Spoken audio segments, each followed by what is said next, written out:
नमस्कार, मी शिल्पा साम संजीवनीमध्ये आपल्या सर्वांचं मनपूर्वक स्वागत करते. आजचा आपला विषय आहे आधुनिक जीवनशैली, मधुमेह आणि किडनी फेल्युअर. अर्थातच या सगळ्यांचा संबंध एकमेकांशी कसा असतो हे आज आपल्याला समजावून सांगणार आहेत SDF होलिस्टिकच्या डॉक्टर मनीषा देशमुख. आपण यांचं स्वागत करूया. डॉक्टर साम संजीवनीमध्ये तुमचं मनपूर्वक स्वागत. खरं तर जी आपली आधुनिक जीवनशैली म्हटलं की त्या जीवनशैलीमध्ये आपले जे वेगवेगळे बदल आहेत ते आपल्याला दिसून येतात. अर्थातच खाण्यापिण्याचे बदल हे आपल्या आरोग्याशी निगडीत असतात किंवा वातावरणातील बदल देखील आपल्या आरोग्याशी निगडीत असतात. वाढता प्रमाण जे आहे मधुमेहाचं, ते किडनी फेल्युअरचं प्रमाण, या सगळ्यांचा संबंध जर आपण जाणून घ्यायचा असेल तर तुमच्या मनातील जे जे काही प्रश्न असतील ते तुम्हाला नक्कीच आज विचारता येतील आपल्या डॉक्टरांना. फक्त आपला नंबर लिहून घ्या, जो आपला स्टुडिओमधला नंबर आहे. नंबर असा आहे 66843333. मुंबईवरील सगळ्या प्रेक्षकांनी 022 STD कोड लावायचा आहे. चला तर कार्यक्रमाला सुरुवात करा. डॉक्टर, जसं मी म्हटलं की आधुनिक जीवनशैली जी आहे याचा आजचा आपला विषय आहे की आधुनिक जीवनशैली, मधुमेह आणि किडनी फेल्युअर. तर ह्यांचा नेमका संबंध काय हे आपण कार्यक्रमाच्या सुरुवातीला सांगूया का? हो, नक्कीच. अगदी खूप छान प्रश्न आहे आणि खूप महत्त्वाचा पण आहे. ऍक्च्युली आत्ताच आपला वर्ल्ड डायबेटिक डे झाला 14 तारखेला. तर त्याच्या आपल्याकडे कसं असतं, डेच्या निमित्ताने तेवढंच एक सर्वे होतो आणि एक स्टॅटिस्टिक कळते की किती रुग्ण आहेत काय. पण त्याच्यामध्ये एक धक्कादायक बातमी अशी आहे की भारतामध्ये याचे सगळ्यात जास्त रुग्ण आहेत मधुमेहाचे. म्हणजे जवळपास 10 करोड हे मधुमेहाचे रुग्ण आहेत. पूर्ण जगामध्ये भारतात हे जास्त आहे, त्यातल्या त्यात महाराष्ट्रात याचं प्रमाण खूप वाढतंय. आणि त्यातही सगळ्यात महत्त्वाची गोष्ट म्हणजे काय आहे की वयोगट जो आहे 20 ते 30, म्हणजे पूर्वी कसं असायचं 40च्या पुढे मधुमेह दिसून यायचा, पण आता काय झालेलं आहे की 20 ते 40चा जो वयोगट आहे त्यांना मधुमेह दिसून येतोय. सो हे वाढतं प्रमाण कुठेतरी आपल्या जीवनशैलीमुळे वाढतं आहे का याचा विचार आपण करायला हवा. आणि मग असं लक्षात येतं की ह्याची उत्तरं आपल्याला यामध्ये सापडतात की हे आधुनिक जीवनशैलीशी निगडीत आहे. म्हणजे आता ही जीवनशैली आहे ती वाईट आहे असं म्हणता येत नाही. प्रत्येक जीवनशैलीमध्ये काही चांगल्या गोष्टी असतात, काही वाईट गोष्टी असतात. पण ज्यावेळेस याचा शरीरावर परिणाम व्हायला लागलेला आहे, म्हणजे मधुमेहासारखे आजार व्हायला लागले, किडनी फेल्युअर सारखे आजार व्हायला लागले, तर मग मात्र आपण याचा जरा थोडा विचार करायला हवा की आपण मग यात काय काय बदल करू शकतो, कशा प्रकारे काळजी घेऊ शकतो की याचा मग शरीरावर परिणाम होणार नाही. आता मधुमेहाचा जर विचार केला तर कशामुळे मधुमेहाचे प्रमाण वाढतं आहे, तर याला असोसिएटेड काही कारणं असतात. म्हणजे आता वाढलेलं वजन आहे. असं लक्षात आलं की भारतामध्ये सेंट्रल ओबेसिटीचं प्रमाण जास्त आहे. आता सेंट्रल ओबेसिटी म्हणजे काय की पोटावर वाढलेली चरबी, वाढलेलं वजन वेगळं आणि पोटावर वाढलेली जी चरबी आहे ते वेगळं. तर ह्याच्यामुळे मधुमेहाचं प्रमाण वाढत आहे. मग आपण ओबेसिटी, वजन तर नियंत्रणात ठेवू शकतो. ज्या काही अशा छोट्या छोट्या सवयी आहेत, म्हणजे व्यायामाचा अभाव झालेला आहे, आहाराचा विचार केला तर फास्ट फूडचं प्रमाण हे वाढलेलं आहे. जॉबचा विचार केला तर लेट नाईट शिफ्ट असतात, म्हणजे रात्री उशिरा झोपण्यात येतं आणि सकाळी उशिरा उठण्यात येतं. ह्याचा परिणाम म्हणून मधुमेहाचं वाढतं प्रमाण दिसत आहे. मी माझ्या पेशंटला नेहमी सांगते, तुम्ही एक ज्यांना मधुमेह झाला आहे त्यांना मी नेहमी सांगते तुम्ही एक प्रयोग करून पहा. तर तुम्ही सकाळी उशिरा उठत असाल 10 वाजता तर तुम्ही तुमची शुगर तपासून पहा की किती येते. आता ग्लुकोमीटर आजकाल घरी सगळ्यांकडे असतं. ग्लुकोमीटर म्हणजे त्याने साखर तपासल्या जाते, तर ती अगदी 20 पॉईंटने वाढलेली असते उशिरा उठल्यामुळे. म्हणजे एक छोट्या छोट्या आपण सवयी बदलल्या, हेच जर आपण 6 ते 7च्या दरम्यान उठलो तर ती साखर 10 ते 20 पॉईंटने कमी येते. अच्छा. तर अशा जे आपल्या काही सवयी आहेत तर त्या जर आपण थोड्याफार प्रमाणात बदलल्या तर मधुमेह सारखं टाळता येऊ शकतात. ही आजार, मधुमेह हा काय खूप मोठा आजार नाहीये. नक्कीच. मग डॉक्टर, या मधुमेहाचा किडनीवरती काय परिणाम होत असतो? अर्थात आता मधुमेहाचा किडनीवर परिणाम होतोच. आपण मधुमेह म्हणजे काय पाहिलं तर रक्तातली साखरेची पातळी ही वाढलेली असते, तर याचा किडनीवर परिणाम होतो. त्याला आपण डायबेटिक नेफ्रोपॅथी असे म्हणत असतो. किडनीवर परिणाम व्हायला मधुमेहाचा तर होतोच होतो, पण आपली ही जी आधुनिक जीवनशैली आहे त्याचाही होत असतो. तो कसा, जर स्ट्रेस लेवल असेल, मानसिक ताणतणाव असेल, मग तो घरात असू देत, ऑफिसच्या ठिकाणी असू देत, कुठेही असला तरी त्यामुळे ब्लड प्रेशर सुरू होतं. ब्लड प्रेशरचा परिणाम किडनीवर होतो. त्याचमुळे मधुमेह देखील होतो. त्यामुळे साखरेची पातळी नियंत्रणात राहत नाही. कारण ताणतणाव जर असेल तर आपल्या शरीरात असे काही हार्मोन स्त्रवत असतात, ते सिक्रेट होतात की जे की साखरेची पातळी इन्सुलिनला नियंत्रणात ठेवू देत नाहीत. त्यामुळे ह्याचा परिणाम हा किडनीवर होतोच. आणि मधुमेहाचा कसा होणार तर मधुमेहाचा दुहेरी परिणाम किडनीवर होत असतो. मधुमेह म्हणजे काय त्याआधी आपण मधुमेह म्हणजे काय ते पाहूयात. चालेल. मधुमेह म्हणजे काय की रक्तातली साखरेची पातळी वाढलेली असते. थोडक्यात सोप्या भाषेत सांगायचं झालं तर साखरेचा जो आपला जमा खर्चाचा हिशोब असतो ना, म्हणजे आपण जेवढी साखर खातोय अन्नाद्वारे ती तेवढी खर्च होत नाही. तर ती का खर्च होत नाही की व्यायामाचा अभाव असतो आणि वाढलेलं वजन असतं. ह्या सगळ्या गोष्टींमुळे ती तेवढी प्रमाणात खर्च होत नाही. तर त्यामुळे मग काय होतं, रक्तात ह्याची साखरेची पातळी ही वाढलेलीच राहते. मग ह्याला आपण मधुमेह म्हणतो. कुठेतरी ही एक यंत्रणा कोलमडून पडते. अगदी सोपा शब्दात सांगायचं झालं तर मधुमेह म्हणजे हे असं असतं. पण आता आपल्याकडे काय होतं की मधुमेहालाच खूप मोठा आजार समजला जातो. ऍक्च्युली मधुमेह हा आजार नाहीये. मधुमेहामुळे अनेक बाकीचे आजार होतात, जी काय कॉम्प्लिकेशन होतात. म्हणजे आता त्याचा जर किडनीवर परिणाम झाला तर त्याला आपण डायबेटिक नेफ्रोपॅथी म्हणतो. त्याचा जर डोळ्याच्या रेटिनावर परिणाम झाला तर त्याला डायबेटिक रेटिनोपॅथी म्हणतो. सो ह्याचा परिणाम वेगवेगळ्या अवयवांवर होतो. कारण मधुमेहामध्ये जी साखरेची पातळी वाढलेली असते ना, तसं रक्त संपूर्ण शरीराला सप्लाय केलं जातं ना. तर ह्यामुळे काय होतं की ही जी सिव्हिअर कॉम्प्लिकेशन निर्माण होतात, किडनी फेल्युअर सारखी, ती मधुमेहामुळे निर्माण होतात. अच्छा, मग आता तेच म्हणते मी की समजा जर आपल्याला काही लक्षणं जाणवत असतील की मधुमेही व्यक्तीने अशी कोणती लक्षणांचा विचार केला पाहिजे की त्यांच्या लक्षात येईल की माझ्या किडनीवरती काहीतरी दुष्परिणाम होऊ लागलाय. हां, ह्याच्यासाठी लक्षणं तर मधुमेह रुग्णांना जाणवतच असतात. त्यांना अतिशय थकवा येत असतो, त्यांचं लघवीचं प्रमाण वाढलेलं असतं. पण ज्या वेळेस याचा किडनीवर परिणाम व्हायला लागलेला आहे त्यावेळेस त्यांच्या युरिनमधनं, लघवीतनं मायक्रो अल्ब्युमिन म्हणजे अल्ब्युमिन एक प्रोटीन असतं, ते लीक व्हायला लागत असतं. तर त्याचं प्रमाण वाढलेलं असतं. त्यामुळेच आम्ही नेहमी म्हणत असतो की तुम्ही तुमच्या तपासण्या करून पहा. आता डायबिटीजमध्ये आम्ही सांगतो की उपाशीपोटीची साखर, जेवणानंतरची साखर यासोबत HbA1c करून पहा. तसेच ज्यांना डायबिटीज आहे त्यांनी युरिन मायक्रो अल्ब्युमिन ही एक तपासणी करून घेतली पाहिजे दर 6 महिन्यातनं एकदा. यामध्ये काय असतं की जर 30 mcg पर्यंत त्याची व्हॅल्यू आली तर तुमच्या किडनीवर त्याचा परिणाम होत नाहीये. पण 30 ते 300 मध्ये जर त्याची व्हॅल्यू आली तर याचा अर्थ तुम्हाला अर्ली किडनी डिसीज डिटेक्ट व्हायला सुरुवात झाली आहे. त्यामुळे ही तपासणी करणं खूप गरजेचं असतं. नक्कीच. या तपासण्या देखील महत्त्वाच्या ठरतात प्रत्येक डायबिटीज पेशंटसाठी.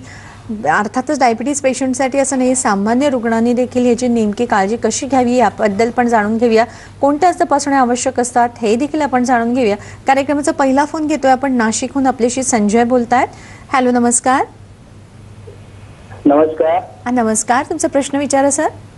ते आमच्या मिसेसला ना एक किडनी छोटी एक मोठी आहे आणि त्यातलं आता युरिन टेस्ट केली तर प्रोटीनचं प्रमाण वाढलं युरिन मध्ये. तर त्याला निदान काय करता येईल आता? ओके, बरं. काय सांगाल डॉक्टर त्यांना? त्यांची फोन ठेवला का? हो, त्यांनी फोन ठेवला. एक किडनी छोटी आणि एक मोठी असेल तर किडनी युरिनमध्ये प्रोटीन आहे त्याचाच अर्थ किडनीचं फंक्शन हे कमी झालेलं आहे. कारण प्रोटीन शरीरात ॲब्झॉर्ब करून घेण्याचं काम हे किडनीचं असतं, पण ते काम कमी झालेलं आहे याचा अर्थ ते त्यामुळे प्रोटीन लीक होत आहेत.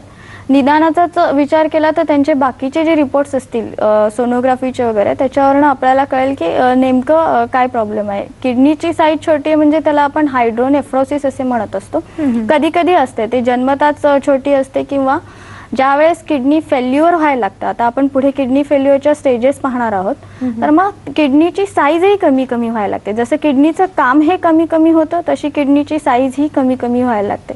त्यांनी याची वेळेत ट्रीटमेंट घ्यायला हवी आणि बाकी रक्ताच्या त्यांनी तपासण्या करून घ्याव्यात. म्हणजे सिरम क्रियाटिनिन किती आहे, सिरम युरिया किती आहे, ह्या जर रक्ताच्या तपासण्या केल्या तर त्याच्यावरून किडनीचं कार्य कसं चालू आहे, किती पर्सेंटेजमध्ये चालू आहे हे आपल्याला कळेल.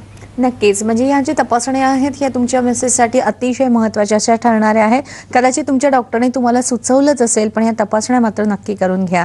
डॉक्टरांकडे आपल्याला माहिती करून घ्यायचीच आहे आधुनिक जीवनशैली, मधुमेह आणि किडनी फेल्युअर याबद्दल. पण वेळ झाली आहे का ब्रेकची. घेतोय छोटासा ब्रेक.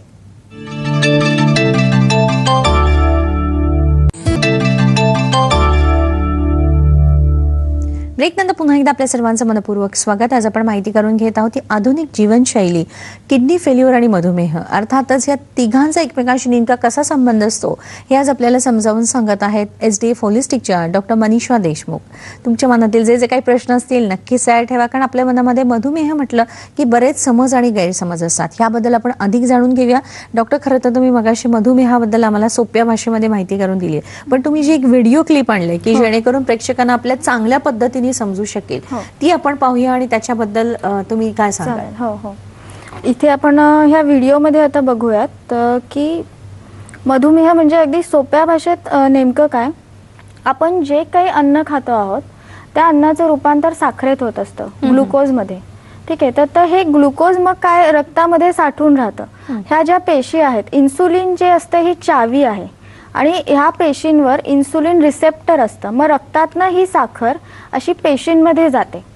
ठीक आहे, म्हणजे थोडक्यात जे काही अन्न खातो अशा प्रकारे मग प्रत्येक शुगर लेवल जे साखर असते त्याला एक इन्सुलिनची चावी असते.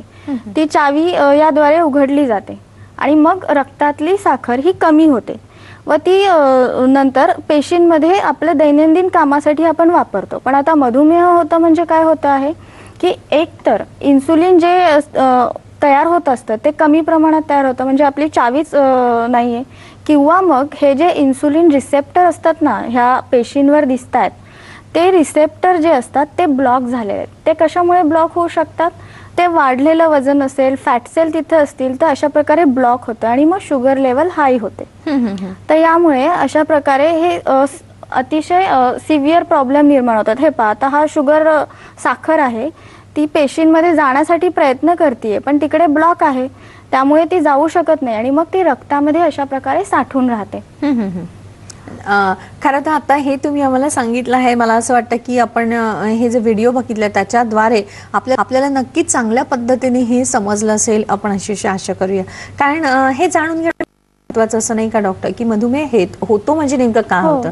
नेमकं असं वाटतं की रक्तातली साखर वाढली, पण साखर वाढणं म्हणजे काय हे देखील जाणून घेणं हे महत्वाचं ठरतं. साधारणपणे ह्या मधुमेही ज्या व्यक्ती असतात त्यांची लक्षणं काय असतात बरं? त्यांना काय जाणवतं की त्यांच्या रक्तातली जेव्हा साखर वाढते तेव्हा कधी कधी आपण त्याच्याकडे दुर्लक्ष करतो, साधी चक्कर आली, मळमळतं, पण आपल्याला शुगर आहे अर्थात डायबिटीज झाला आहे हे कसं कळू शकतं? तर आता आपण तेच पाहिलं. आता काय पाहिलं आपण की साखर ही रक्तात वाढलेली आहे, ती पेशींना मिळत नाहीये. मग ती पेशींना मिळत नाही तर होणार काय आहे की पेशी आपल्या ऊर्जेसाठी ऊर्जा मागतायत पण ती ऊर्जा पेशींना मिळू शकत नाहीये. मग त्यामुळे होतं काय की रुग्णाला थकवा खूप जाणवतो. एकीकडे ती साखरेची पातळी रक्तामध्ये वाढलेली आहे, मग त्या वाढलेली साखरेच्या पातळीमुळे काय होतं की एकदम हातापायाला मुंग्या यायला सुरुवात होते. अशा प्रकारची लक्षणं मधुमेहाच्या रुग्णांमध्ये दिसून येतात. आणि मग ज्यावेळेस त्याचा किडनीवर परिणाम होतो त्यावेळेस तर आपण पाहिलं की मग त्यावेळेस लघवीतनं प्रोटीन लीक व्हायला लागतं. आता ह्या मधुमेहाचा आपण किडनीवर कसा परिणाम होतो पाहिलंच, पण त्याच्यामध्ये अजून एक गोष्टीचा परिणाम होतो की मधुमेहासाठी जी औषधं सुरू केली जातात ना, म्हणजे आता आपल्या ह्या व्हिडिओवरून हे लक्षात आले की मधुमेह हा खूप मोठा आजार नाहीये. अगदी थोड्याफार आपल्या जीवनशैलीत जर आपण चेंजेस केले, आपल्या आहारामध्ये चेंजेस केले, काही बदल केले, व्यायाम केला थोडाफार, अगदी मी खूप काही म्हणत नाही 1-2 तास, पण फक्त सकाळचा अर्धा तास स्वतःसाठी दिला तर आपण ती साखर नियंत्रणात ठेवू शकतो. पण या उलट जर मग मधुमेहाला खूप मोठा लगेच आजार झालाय असं गृहीत धरून एखादी टॅबलेट जर आपण सुरू करतोय, होतं जनरली असंच होतं की लगेच कुठे आपली शुगर म्हणजे 170-180 अशी जेवणानंतरची साखर आली की रुग्ण घाबरून जातात आणि मग लगेच एक ती साखर कमी करण्यासाठी गोळी सुरू केली जाते. मग त्या गोळीनी एक साधारण वर्षभर ती साखर नियंत्रणात राहतेही. मग ते रुग्णाचा असा गोड गैरसमज होतो की आता मी कुठलाही आहार घेऊ शकतो, गोड पदार्थ खाऊ शकतो, पण आणि ते तसं सुरू राहतं. पण मग होतं काय की साधारण वर्षभराने या गोळ्यांचा रेझिस्टन्स निर्माण होतो आणि कुठलंही औषध घ्या, कुठलीही केमिकल औषधी घ्या, त्याला शरीराबाहेर काढण्याचं काम किडनी आणि लिव्हर या 2 अवयवांचं असतं. त्यामुळे किडनीचं तेही काम वाढतं आणि बरेचशी जी मधुमेहाची औषधं आहेत, अँटी डायबिटिक ड्रग ज्याला म्हणतो, ओरल हायपोग्लायसेमिक, म्हणजे ती रक्तातली साखर ही त्वरित कमी करतात. हायपोग्लायसेमिक म्हणजे साखर कमी करणे. तर ह्या सगळ्या केमिकल औषधांचा परिणाम किडनीवर होत असतो, कारण ती औषधं नेफ्रोटॉक्झिक असतात. नेफ्रोटॉक्झिक म्हणजे नेफ्रो म्हणजे किडनी, त्यामुळे किडनीवर याचा परिणाम होतो आणि मग किडनी ही फेल्युअरकडे जात असते. लघवीत अल्ब्युमिनचं प्रमाण वाढत राहतं, कारण किडनीचे जे फिल्टर्स असतात त्यांची साईज ही त्यांच्यातली एक जागा असते, एक स्पेस असते. ती स्पेस वाढली की प्रोटीन सारखे जास्त साईज असलेले मॉलिक्युल्स ही लघवीतनं बाहेर जातात, अच्छा, जे की शरीराला आवश्यक घटक असतो. तर ही अशी लक्षणं दिसतात. पॅथॉलॉजिकल टेस्टमध्ये मायक्रो अल्ब्युमिन वाढलेलं दिसतं आणि किडनीवर दुहेरी परिणाम होतो. औषधांचाही होतो, साखर वाढलेली असती त्याचाही होतो. आणि ह्या औषधांमुळे काय होतं, कधी कधी साखर अचानक कमी होते, कारण ती ओरल हायपोग्लायसेमिक असतात ना. मग साखर अचानक कमी होणं हेही चांगलं नाहीये. नक्कीच. एक साखरेची पातळी ही स्थिर राहिली पाहिजे, म्हणजे खूप कमी आहे. आज फास्टिंग शुगर अगदी 100च्या खाली येते आणि नंतर उद्या लगेच ती 150च्या पुढे जाते, तर हे साखरेचे फ्लक्च्युएशन ही किडनीसाठी चांगले नसतात. नक्कीच नक्कीच. आपण एक फोन घेतो नांदेडहून, आपल्याशी अशोक बोलतायत. हॅलो, नमस्कार. हा, नमस्कार मॅडम. नमस्कार, तुमचा प्रश्न विचारा सर. मॅडम, माझं वजन 65 किलो होतं ओके. आणि शुगर झाल्यामुळं ते 41 किलो पर्यंत आलतं मॅडम. ओहो. आणि तेव्हापासून माझं वजन आता 49 आहे. ओके. हा, तेव्हापासून माझं वजन वाढेल किंवा नाही, माझं शुगर 450 ते 500 पर्यंत आहे मॅडम. तुम्ही कुठली औषधं चालू आहेत का तुम्हाला शुगरसाठी? इन्सुलिन चालू आहे. इन्सुलिन चालू आहे. बरं, किती युनिट आहे ते? सकाळी 10 युनिट आणि संध्याकाळी 10 युनिट. ओके. 10 युनिट सकाळ संध्याकाळ 2 वेळेला. ठीक आहे अशोकजी, तुमच्या प्रश्नाचे आपण नक्कीच उत्तर जाणून घेऊया. पण आता मात्र घेतो एक छोटासा ब्रेक.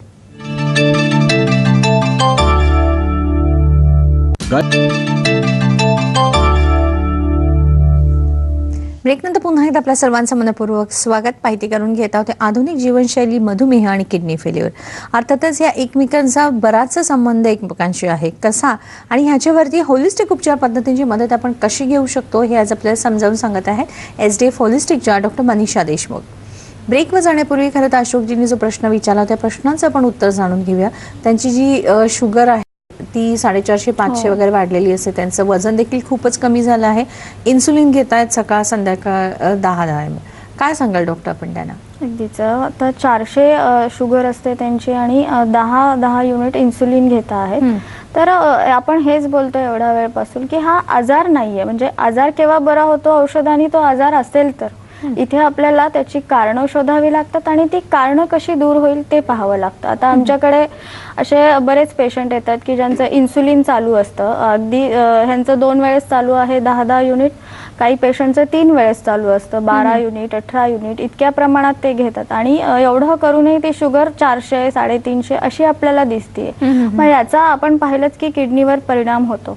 त्यामुळे ही साखर नियंत्रणात आणणं खूप गरजेचं आहे. आणि दुसरी गोष्ट म्हणजे इन्सुलिन घेणं ही पण खूप सोपी अशी काही गोष्ट नसते. म्हणजे त्यांना स्वतःहून ते इन्सुलिनचं इंजेक्शन घ्यायचं असतं. कुठेतरी इथे क्वालिटी ऑफ लाईफ हॅम्पर होते. याच्यासाठी खूप साधे उपाय आहेत. आता ते आमच्याकडे जे रुग्ण आहेत त्यांना व्यवस्थित आहाराचं मार्गदर्शन केलं जातं, व्यायामाचं मार्गदर्शन केलं जातं आणि खूप काही वेळ लागेल अशातला भाग नाही. अगदी सकाळी अर्धा तास जरी त्यांनी प्राणायाम केलं, अशी काही आसनं आहेत जी पॅनक्रियाजला, आपण त्या व्हिडिओमध्ये पाहिलं की इन्सुलिन एक चावी असते ती साखर नियंत्रणात ठेवण्याची. ते इन्सुलिन कसं जास्त सिक्रीट केलं जाईल पॅनक्रियाज कडून, तर अशी काही औषधं आहेत आणि अशी आसनं आहेत, व्यायामाचे काही प्रकार आहेत आणि जी औषधं दिली जातात ती औषधं सुद्धा ही काम करतात. दुसरी गोष्ट म्हणजे आपण पाहिलं इन्सुलिन रिसेप्टर ब्लॉक झालेले असतात. आता ते इन्सुलिन तर घेता आहेत पण मग त्या इन्सुलिनला का काम नाही करता येत आहे, तरी सुद्धा 400 शुगर कशामुळे राहते आहे की ते रिसेप्टर जे ब्लॉक झाले आहेत ना ते पण आपल्याला मोकळे केले पाहिजेत. हे पंचकर्माच्या सहाय्याने खूप छान होतं. आता आमच्याकडे जी इन्सुलिन चालू असलेली पेशंट येतात ना त्यांना अगदी पंचकर्माच्या 5 दिवसाच्या प्रोसेसने सुद्धा त्यांची जी शुगर लेवल असते ती 400हून अगदी आम्ही 100 पॉईंटने कमी झालेली पाहतो. आणि जर त्यांनी महिनाभर व्यवस्थित ट्रीटमेंट घेतली तर 3 महिन्याच्या आत इन्सुलिनचा हा डोस कमी होतो. ह्याचबरोबर बाकी फायदे पण होते. आता जो किडनीवर परिणाम व्हायला सुरुवात होईल हळूहळू ह्याचा, ते किडनीवर परिणाम होणार नाही. वजन जे त्यांचं कमी झालं आहे, त्यांची भूक वाढेल, पंचकर्माच्या सहाय्याने ह्या गोष्टी होतील. आणि त्यांचं जे कुठे आता क्वालिटी ऑफ लाईफ जे हॅम्पर झालेलं आहे ना, जे खराब झालेलं आहे ते व्यवस्थित केल्या जाईल. आपण एक फोन घेऊया डॉक्टर. पांडुरंग आपल्याशी बोलतायत पुण्याहून. हॅलो, नमस्कार. हॅलो. हॅलो, नमस्कार. हा, नमस्कार. हा, मी 16 वर्ष झालं मला शुगर आहे ओके. आणि मी इन्सुलिन घेतो हं, 4 वेळा. बर अॅट्राफिडचं मी 1800 डोस 3 वेळा घेतो आणि लेंटसचा 24चा डोस घेतो अच्छा. बर आणि जालरायमची 1 गोळी चालू आहे. इकोस्प्रिन एव्ही 75 गोळी चालू आहे मला आणि बीपीची 1 गोळी चालू आहे फक्त. तरी सुद्धा शुगर माझी 150च्या आसपास फास्टिंग राहते आणि 250च्या पर्यंत पीपी राहते. क्रिएटिया वगैरे तपासलेला आहे मी, हं, पण HbA1c सुद्धा 10.2 आले आता मागच्या आठवड्यात. ओ, बर बर ठीक वय आहे. किती तुमचं? वय माझं 61. 61 वय वर्ष. ठीक आहे, काय सांगाल डॉक्टर त्यांना? HbA1c ते जे बोलले ना, ही आपण आधी सांगितलं की ही खूप महत्वाची टेस्ट आहे. म्हणजे जरी ज्या वेळेस उपाशीपोटीची साखर आणि जेवणानंतरची ही जरी 150 असली किंवा 200च्या आत असली तरी HbA1c ला हे खूप महत्व आहे, कारण ती 7 ते 8च्या दरम्यान राहायला पाहिजे. 10 कारण म्हणजे मुळातच आधी HbA1c जी टेस्ट आहे ती कशासाठी केली जाते तेही जरा सांगता का? हो. तर मग त्याचं लक्षात येईल की बरोबर. तुम्हाला काय म्हणायचंय. बरोबर आहे. HbA1c जी टेस्ट आहे ना, ती आपल्याला ॲव्हरेज शुगर आपण बघतो. त्याच्यामधनं हेही कळतं की डायबेटिक कंडिशन आहे, प्री डायबेटिक कंडिशन आहे. म्हणजे जर ती 7च्या आधी आली, 5 ते 7च्या दरम्यान असेल तर आपल्याला प्री डायबेटिक कंडिशन कळू शकते. आता आपण जे 10 करोड लोकांना डायबिटीज आहे म्हणतो, तितक्याच लोकांना प्री डायबेटिक आहे. तर ते मग पुढे डायबेटिक मध्ये कसं कन्वर्ट नाही होणार, हेही आपल्याला फायदा होऊ शकतो त्याचा. आपण वेळीच ट्रीटमेंट सुरू करू शकतो. ती 7च्या पुढे असेल, 7च्या 8च्या दरम्यान असेल तर तुमचा तसा गुड कंट्रोल आहे तुमच्या साखरेच्या पातळीवर. पण आता त्यांनी सांगितलं की त्यांची 10 आहे, तर हा कंट्रोल तितकासा गुड कंट्रोल नाही. ह्याचा हळूहळू किडनीच काय तर बाकी अवयवांवरही परिणाम व्हायला लागतो. आणि दुसरी गोष्ट म्हणजे ते जे इन्सुलिन घेत आहेत, 3 वेळेस घेत आहेत, त्याच्यासोबत एक गोळीही घेत आहेत, या सगळ्याचा परिणाम हळूहळू किडनीवर व्हायला लागतो. मागची 16 वर्ष ते घेतात. सुदैवाने ते म्हणतात की त्यांनी किडनीच्या ज्या तपासण्या केल्या त्या नॉर्मल आहेत, ती अतिशय चांगली गोष्ट आहे. आता त्यांनी ट्रीटमेंट कशा प्रकारे घ्यावी की कमीत कमी औषधांमध्ये साखरेची पातळी कशी नियंत्रणात येईल. कारण जेवढी कमीत कमी औषधं खाणार कुठलीही, म्हणजे अगदी होलिस्टिकची सुद्धा किंवा केमिकल औषधी सुद्धा, कमीत कमी औषधांमध्ये तो आजार हा नियंत्रणात राहायला पाहिजे. आता ही जी HbA1c जी म्हणाले ना मी की ती आपल्याला 7 पर्यंत आणण्यासाठी पंचकर्माचा खूप छान उपयोग होतो. म्हणजे आता आम्ही बघतो दर 3 महिन्याला आपण HbA1c टेस्ट करत असतो.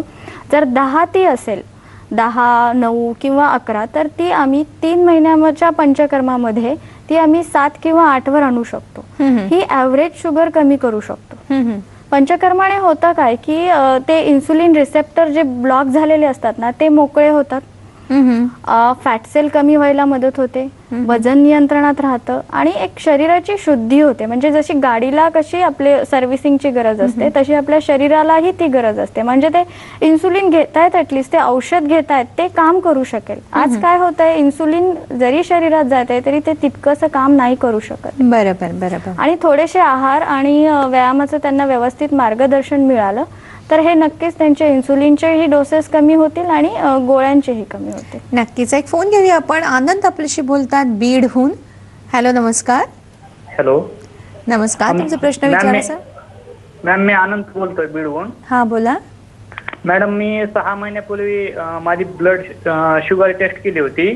ती जवळपास 250 आली होती. नंतर मी योगा केला, सकाळी चाललो. आता गेल्या आठवड्यामध्ये मी शुगर चेक केली तर सकाळी जेवणाच्या आधी 98 आली आणि जेवण झाल्याच्या नंतर 157 आली. 2 तासांनी चेक केली ते. तर मग मला आता असं विचारायचं आहे की योगा केल्याने ही कमी झाली आहे, मग मी गोळ्या खाऊ की नको खाऊ?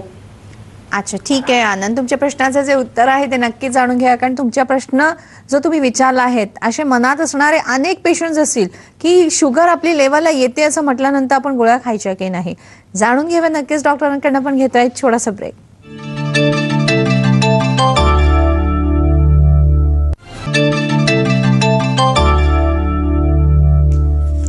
ब्रेकनंतर पुन्हा एकदा आपल्या सर्वांचं मनपूर्वक स्वागत. जाणून घेत आहोत ती आधुनिक जीवनशैली, मधुमेह आणि किडनी फेल्युअर याबद्दल. अर्थातच होलिस्टिक उपचार पद्धतीने आपण कशी त्याच्यावरती मदत करू शकतो या सगळ्या गोष्टींवरती आज आपल्याला समजावून सांगत आहेत SDF होलिस्टिकच्या डॉक्टर मनीषा देशमुख. खरं तर ब्रेकवर जाण्यापूर्वी आनंद यांनी जो प्रश्न विचारला होता, त्यांची जी शुगर आहे ती आता लेवलला आली आहे, त्यांनी योगासनं केली आहे, आहारामध्ये नियंत्रण घेतलंय, गोळ्या चालू आहेत, असं करून त्यांनी त्यांची शुगर लेवलला आणली आहे. तर आता त्यांचं म्हणणं आहे की आम्ही गोळ्या बंद करू का? असं नाही, असे बरेच जणांच्या मनामध्ये असतं की आता मी लेवलला आणली आहे ना शुगर, तर गोळ्या बंद केल्या तरी चालतील का? नेमकं काय असतं डॉक्टर? अगदीच हे उदाहरण आहे. आपण ऍक्च्युली जे बोलतो आहोत ना की हा असा आजार नाही की याला लगेच खूप अशी भरमसाठ औषधांची गरज आहे.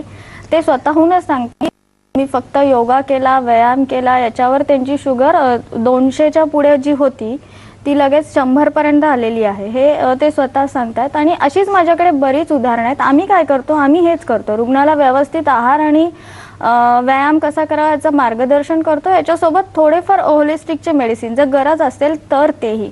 आता त्यांची शुगर लेवल ते म्हणतायत कंट्रोलमध्ये आली, तर त्यांना मला वाटत नाही सध्या तरी औषधाची गरज आहे. फक्त त्यांनी ते मॉनिटर करायला हवं. कारण आता डायबिटीज आहे म्हटल्यावर त्या साखरेच्या पातळीत कमी जास्त हे होत राहणार.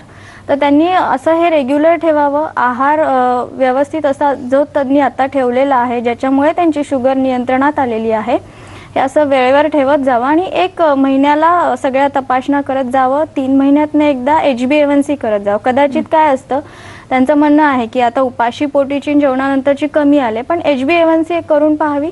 नेमकं आपल्याला ॲव्हरेज किती आहे हे कळेल. जर 8च्या पुढे असेल तर मग त्यांना गोळ्या चालू ठेवाव्या लागतील. आणि जर ती 7 असेल किंवा 8च्या खाली असेल मग गोळ्यांची गरज नाही. त्यांनी असंच व्यवस्थित हे चालू ठेवावं. याच्यासोबत फक्त 3 महिन्यातनं एकदा पंचकर्म करत जावं. म्हणजे आता माझ्याकडे शरद ऋतूमध्ये मधुमेह रुग्णांसाठी विरेचन हे सांगितलेलं आहे. तर आमच्याकडे अशा आता मागच्या महिन्यात कित्येक पेशंट आले ज्यांनी विरेचन करून घेतलं. त्यांची साखरेची पातळी आम्ही बघतो की ती व्यवस्थित एका पातळीत ती साखर राहते, मेंटेन राहते. अशा प्रकारे त्यांनी फक्त 3 महिन्यातनं एकदा पंचकर्म करत जावं आणि HbA1c त्यांची मॉनिटर करत राहावी की किती आहे, काय आहे. नक्कीच डॉक्टर. खरं तर मधुमेह हे किडनी फेल्युअरचं एक कारण ठरू शकतं, पण असे अजून किडनी फेल्युअर कशामुळे होत असतं हे जरा सांगता का?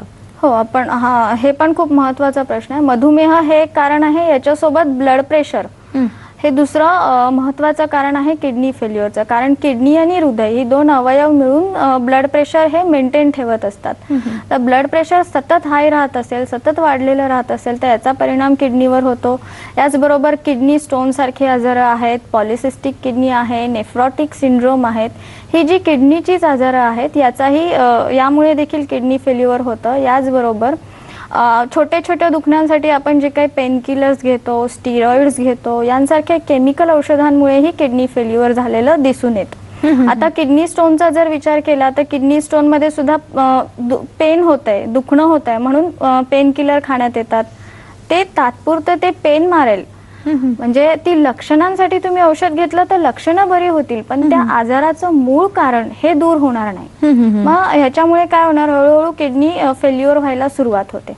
आणि किडनी फेल्युअर बद्दल एवढं आपण का बोलतो आहोत, कारण किडनी फेल्युअर जे होत असतं ना त्याची लक्षणं ही कुठलीच जाणवत नाहीत. आपण बघूयात पुढे त्याच्या काय स्टेजेस असतात. आताच बघूया ना डॉक्टर, काही हरकत नाही की आपल्या प्रेक्षकांच्या लक्षात येईलच की किडनी फेल्युअर होत असताना नेमक्या कोणत्या स्टेजेस असतात आणि ते कशा पद्धतीने होत असते. नक्कीच किडनी फेल्युअर होतं म्हणजे काय होतं, आता किडनीच्या ज्या सेल्स असतात त्याला आपण नेफ्रॉन असे म्हणतो. नेफ्रॉन हे जवळपास 2 मिलियन असतात.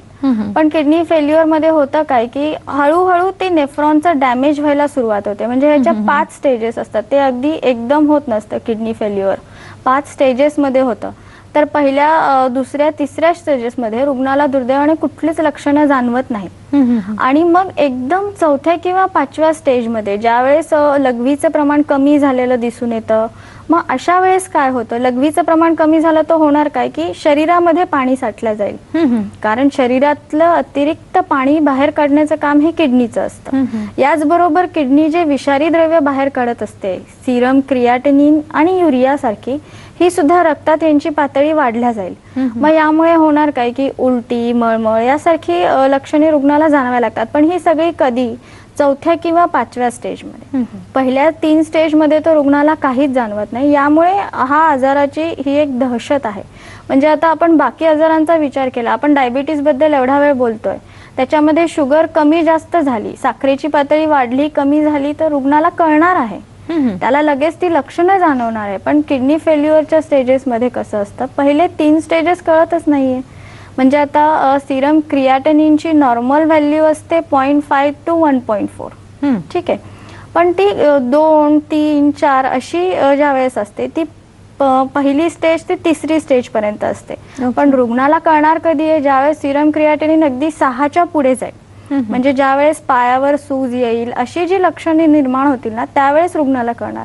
आणि किडनी फेल्युअर एकदा झाल्यानंतर ते रिव्हर्स अगदी होत नसतं, म्हणजे अगदी नॉर्मल किडनी होत नसते.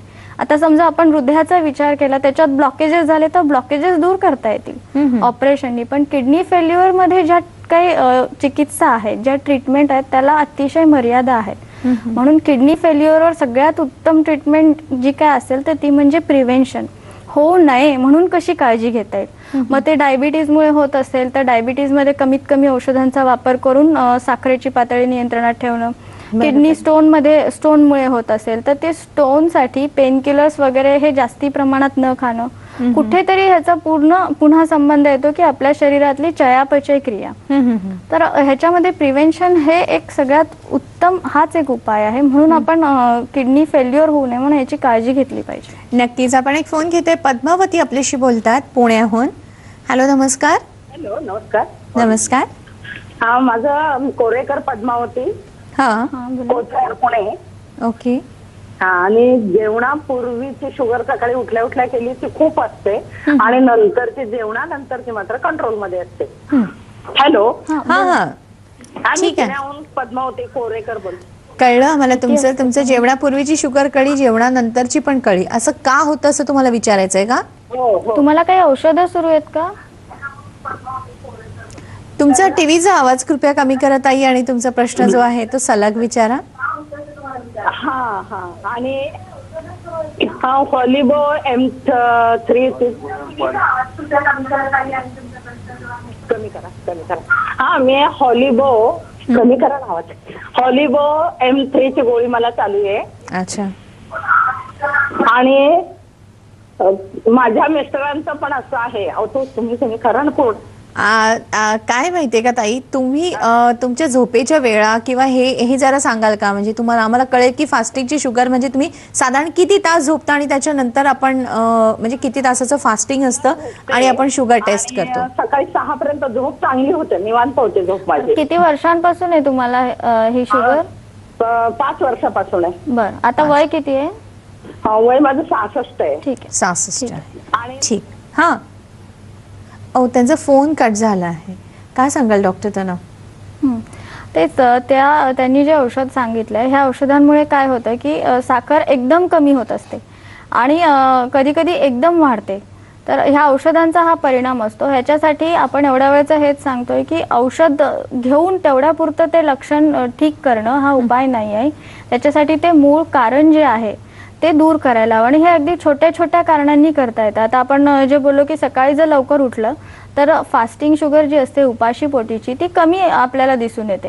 हे जर उशिरा उठलं तर ती वाढलेली असते. साधं आता जेवणानंतरची जर साखरेचा विचार केला तर खूप घाईने जेवलं, बारीक न चावून खाता जेवलं तर ती लगेच जेवणानंतरची साखरेची पातळी ही वाढलेली असते. हेच जर आपण थोडंसं शांतीने एकदम अन्न बारीक चावून जेवण केलं तर ती पोस्ट मिल शुगर जी असते ती अगदी 20 पॉईंटनी लगेच तुम्हाला कमी आलेली दिसून येईल. साखर म्हणजे ही फक्त ती यंत्रणा कोलमडून पडली. हा खूप मोठा काय असा आजार नाहीये, ह्याच्यासाठी कुठले औषधं घेऊन ती त्वरित कमी करणं. त्यांनी SDF मध्ये जे जवळचं सेंटर आहे तिकडे जाऊन त्यांना व्यवस्थित आहाराचं मार्गदर्शन केलं जाईल आणि कशा प्रकारे त्यांची ती उपाशी पोटीची साखर कमी करता येईल ना, ह्याचं त्यांना व्यवस्थित मार्गदर्शन केलं जाईल. नक्कीच. आपण डॉक्टरांकडे SDF होलिस्टिक बद्दल आणि त्यांच्या उपचार पद्धतीबद्दल जाणून घ्यायचंय आपल्याला, पण आता मात्र घेतोय एक छोटंसं ब्रेक.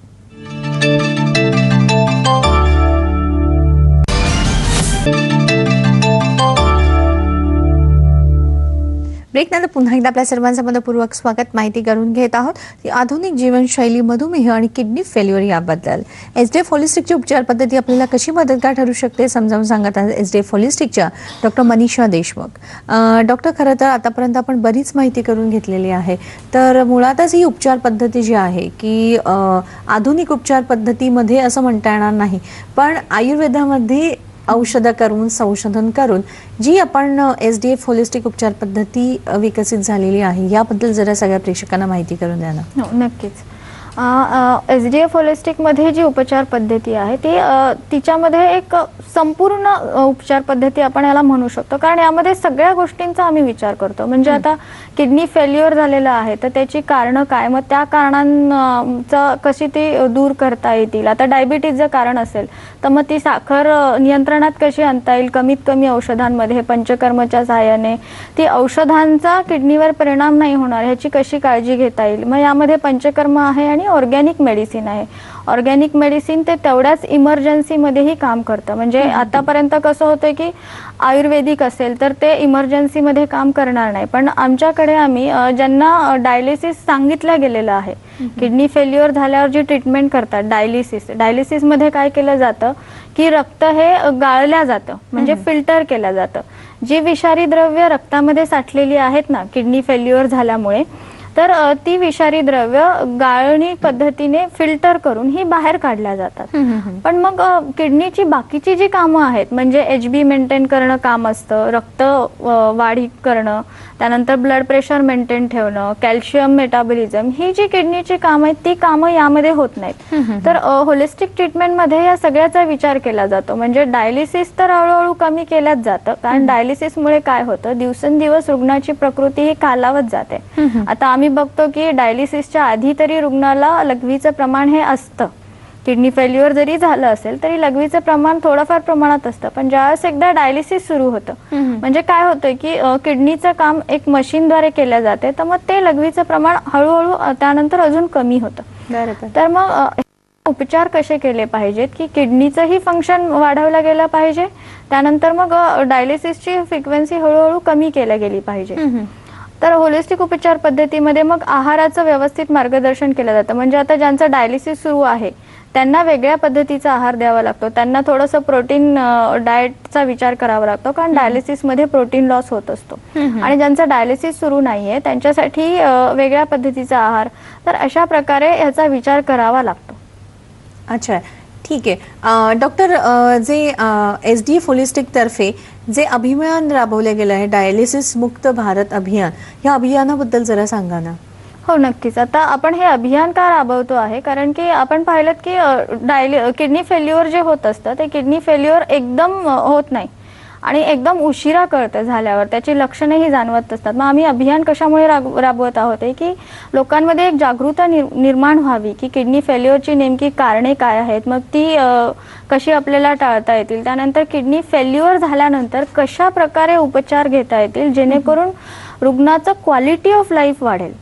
म्हणजे आता डायलिसिस चालू असताना किंवा किडनी ट्रान्सप्लांट केल्यानंतरही आयुष्य वाढते, पण त्याच्यामध्ये रुग्णाचं जे क्वालिटी ऑफ लाईफ असतं ते कुठेतरी खूप हॅम्पर होतंय. म्हणजे डायलिसिस आता आठवड्यातनं 3दा, आमच्याकडे जे रुग्ण येतात ज्यांचं डायलिसिस सुरू असतं त्यांचं अगदी आठवड्यातनं 3 वेळेस आधी डायलिसिस चालू असतं.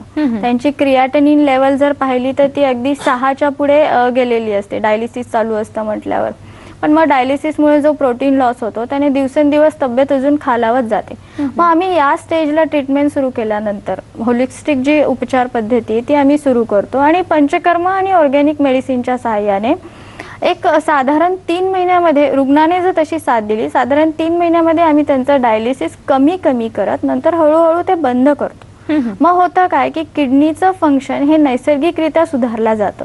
आम्हाला त्यांच्यामध्ये मग लघवीचं प्रमाण वाढलेलं दिसून येतं. हे कशामुळे होतं की कुठेतरी किडनीचं फंक्शन हे इम्प्रूव्ह झालेलं आहे. मग रुग्ण ही अगदी 1-2 वर्षापासून अशी रुग्ण आहेत की ज्यांचा आधी आठवड्यातनं 3 वेळेस डायलिसिस चालू असेल, पण हे ज्यावेळेस आम्ही उपचार सुरू करतो त्यानंतर ते डायलिसिस बंद होऊन अगदी 1-2 वर्ष ते डायलिसिस केलेलं नाही, त्यांचं किडनीचं फंक्शन सुधारलं गेलेलं आहे. याचबरोबर त्यांचं रक्त म्हणजे HB देखील मेंटेन राहतं. म्हणजे किडनीची बाकीची जी काही कामं असतात ना ती सुद्धा किडनी हळूहळू करायला सुरुवात करते. आणि राहिलं डायलिसिसचं जे काम असतं म्हणजे रक्त गाळण्याचं, ते अगदी पंचकर्मच्या सहाय्याने खूप सोप्या पद्धतीने होतं. पंचकर्मच्या सहाय्याने सुद्धा जो घाम येतो, घामातनं क्रिएटिनिन, युरिया बाहेर टाकल्या जातात. किडनीला रक्त पुरवठा हा वाढवला जातो. आणि हे सगळं कधी कधी इमर्जन्सीमध्ये सुद्धा हे काम आम्हाला दिसून येतं. म्हणजे आता रुग्णाला डायलिसिस ऍडवाइस केलं गेलेलं आहे, पण आत्ताच माझ्याकडे एक पेशंट आलेले, त्यांना अगदी यंग मुलगा आहे, ब्लड प्रेशरचा त्रास आहे, त्यामुळे किडनी फेल्युअर आहे, त्यांना डायलिसिस सांगितलं गेलेलं, परंतु त्यांना करायचं नव्हतं. होलिस्टिक उपचार पद्धती सुरू केल्यानंतर ते क्रियाट 11 वरून त्यांचं आम्ही अगदी 15 दिवसात 9 वर आणू शकलो. म्हणजे नक्कीच की होलिस्टिक उपचार पद्धतीच्या मदतीनं आपण जे वाढलेले क्रिएटिनाइन आहे किंवा जे आपल्या किडनी फेल्युअरकडे जाण्याची स्टेज आहे ती आपण वेळीच रोखू शकतो. आणि डॉक्टर जसं म्हणालात तसं आपण क्वालिटी ऑफ लाईफ आहे किंवा आपलं जे जीवनाचं जे चांगलं जगणं आहे ते मात्र आपण नक्की सुधारू शकतो. आज आपण इथेच थांबत आहोत. पुन्हा आपण भेटणार आहोत साम संजीवनीमध्ये एका नवीन विषयासह. तोपर्यंत नमस्कार.